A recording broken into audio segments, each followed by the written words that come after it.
Good day, beautiful people. This is Natalie Silva with Life Treasures and Golden Moments, where I share with you true stories of miracles and stories of inspiration.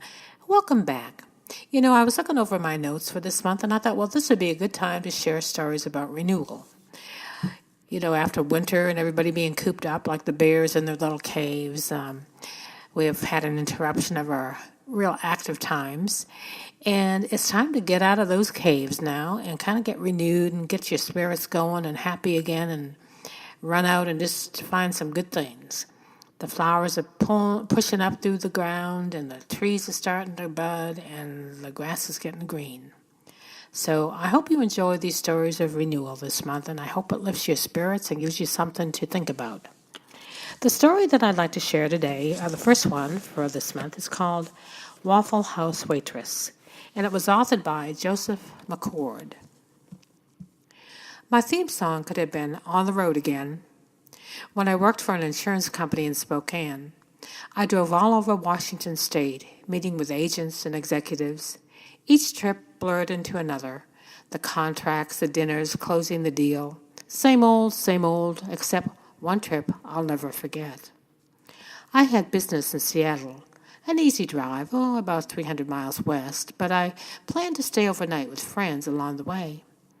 I was looking forward to it.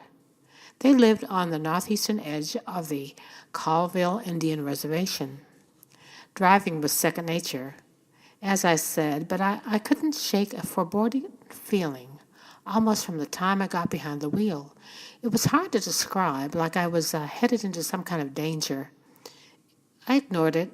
It was what I did. I tried to. Once underway, I would have said a quick prayer to my guardian angel if I believed stuff like that, but I didn't absolutely. I didn't believe in messages from beyond or things that go bump in the night. I was a rational guy. I concentrated on the mountains and the plains, the beautiful country. Then I saw black clouds up ahead, a storm. I'd driven into storms before. My car was in tip-top shape, but those clouds were as dark and scary as my mood. Why did I feel like disaster waited for me out there? The farther west I drove, the stronger the feeling became. Eventually, I took the highway north toward the reservation. The weather only got worse. I gripped the wheel tight. After a while, I was shaking. I couldn't keep driving. Take a break, I told myself. It was a sensible thing to do. A cup of coffee would surely set me straight. Treacherous mountain roads lay ahead. I had to have my wits about me. I spotted the neon sign of a Waffle House. Perfect. I pulled into the parking lot and went inside. A waitress came up to the counter. Coffee? I said, black. Are you all right? She said. You look like you've seen a ghost. I didn't believe in ghosts, but I said, well, maybe I did. Maybe my own. She poured my coffee and left me alone to drink it. I did my best to relax. What was going on with me? The waitress came back to top off my cup. What you need is a piece of pie, she said. It's fresh and it's baked and it's so good. It's apple.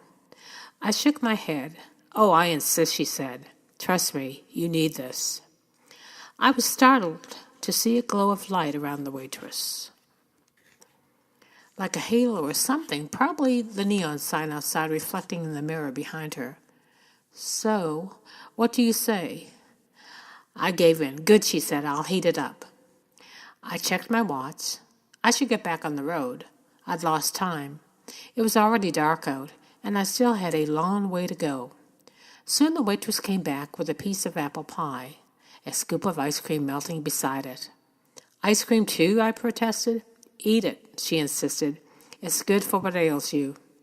The waitress dropped by my bill on the counter. The light around her glowed more brightly. The pie tasted delicious. I ate slowly, but even that didn't account for how long it took me to get down to the last bite. I put it in my mouth, wondering if I'd ever in my life had a slice of pie to top this one. Probably not. And the waitress was 100% right. The pie was good for what ailed me. Whatever it was gone. I felt like myself again. I left my money on the counter and got up to leave. "You drive carefully now," the waitress called. The door jingled as I stepped out into the lot. I jumped into my car and headed into the Indian reservation. The storm had passed over. I picked up speed. My friends were expecting me. I zoomed downhill around a curve. "What's that?" Through the darkness, I saw something in the road. Cows. Maybe a dozen cows. The Indians' cattle roamed free. My lane was clear, but a huge bull was moving into it. Whoa! I was going way too fast to stop now. I foreboarded the gas pedal and flew by the bull. I missed him only by inches. I could almost feel the breath from his nostrils as I whizzed by. I slowed down a little, glancing to my right. Hundreds of cows drifted across the plain. The entire herd. They must have completely blocked the road for a good while. If I'd come around that downhill curve while they were moseying across, I would have crashed into them. If I hadn't stopped for coffee and lingered over that apple pie, I could have been killed. About a month later, I was on another trip covering the same area. I stopped at the Waffle House, mainly to thank the waitress. She wasn't there. The manager looked puzzled when I inquired about her. "I know exactly who you mean," he said. "She only worked for a few hours that one day, and then she quit." I asked why, and she said, "My work here is completed."